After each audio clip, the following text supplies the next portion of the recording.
Weeks before the start of its first season of competition, the test team was in the French Alps, where reigning European champion Armin Schwartz was preparing to try out the new car that he and Carlos Sainz were scheduled to drive in the World Championship.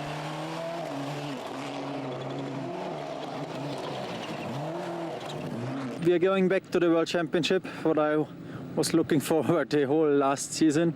And we start with Monte Carlo, and then we have another 13 events, so it's altogether 14, which keeps us very busy.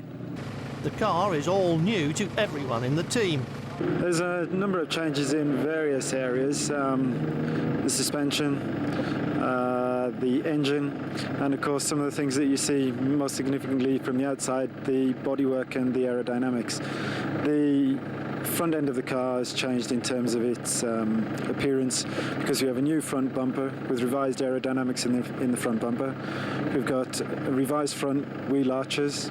We have revised rear wheel arches, which don't really show very much on this car.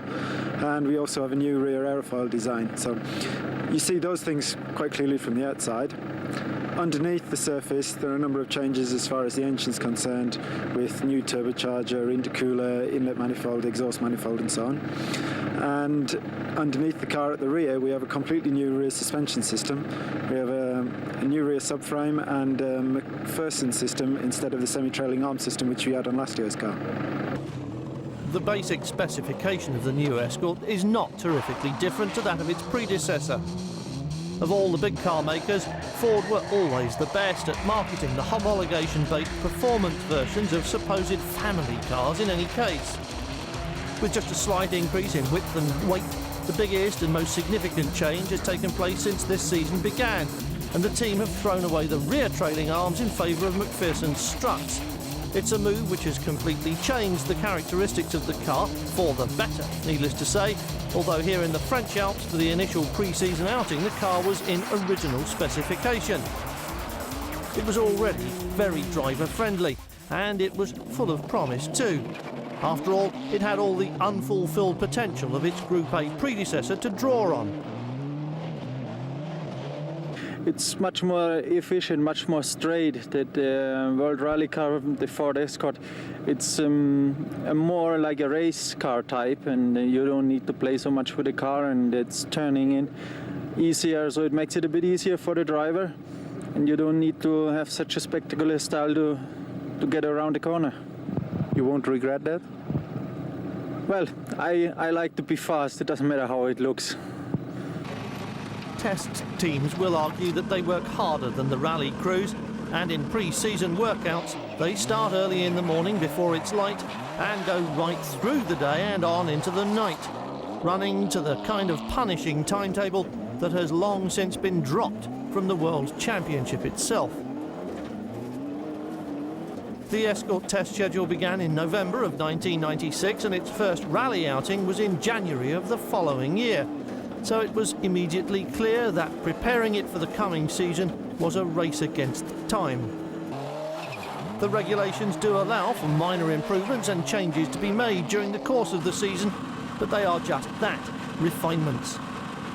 Fundamental changes, were they to be needed, would have to wait for a whole new car to be homologated, ready for the new season.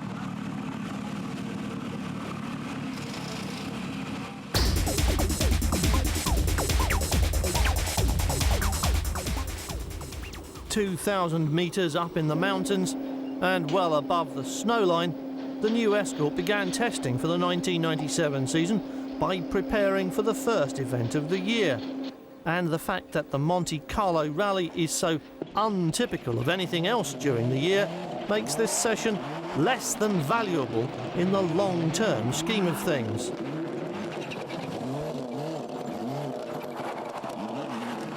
One of the big advantages for the engineers and designers in the Rally Championship is that, unlike Formula One designers, they can actually sit in the car alongside the driver and experience for themselves the sensations which verbal descriptions or data logging printouts cannot adequately convey. This may provide valuable shortcuts, especially for a team in a race against the clock. Yeah, Armin's very interesting. He's got a very good approach to doing his testing. He's very thorough about what he does, keeps very careful notes, and he's got a very good understanding of the car from a technical point of view. So it makes it much easier for the engineers to work with somebody who has that sort of approach, which is more in keeping with the way the engineers would work. In preparation for that first outing on the Monte Carlo rally, the only rally which will be run in conditions of snow and ice during the season, the team is obliged to focus a massive amount of its attention on the tyres. Largely speaking, they're studded unless there's another unseasonal thaw, and in that case the number, length and positioning of the studs is perhaps even more important than compound. But the tyre truck's on hand with a wide variety and a choice of specifications. The suspension choices also have to be made at this point, and again, they are more relevant to this one event than to the rest of the year. But the team had a vast collection of alternatives on offer for Armin Schwartz to choose from as he got on with the business of setting the car up.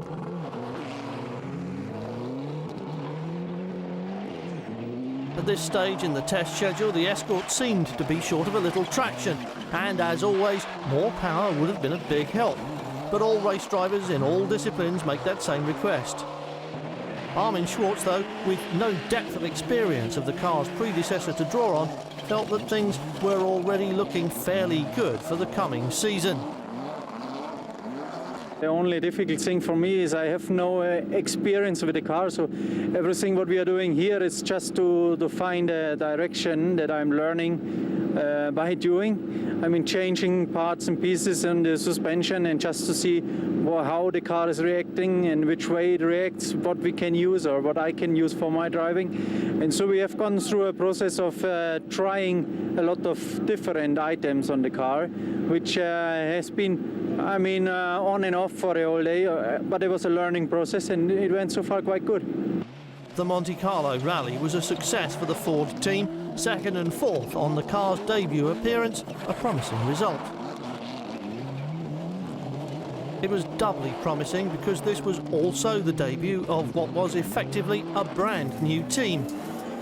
In a complete break with tradition and a move away from the allegedly stifling internal politics at Ford, the rally team had left Boreham and headed north to be quartered in Cumbria and to be run under the banner of Malcolm Wilson's M Sport operation.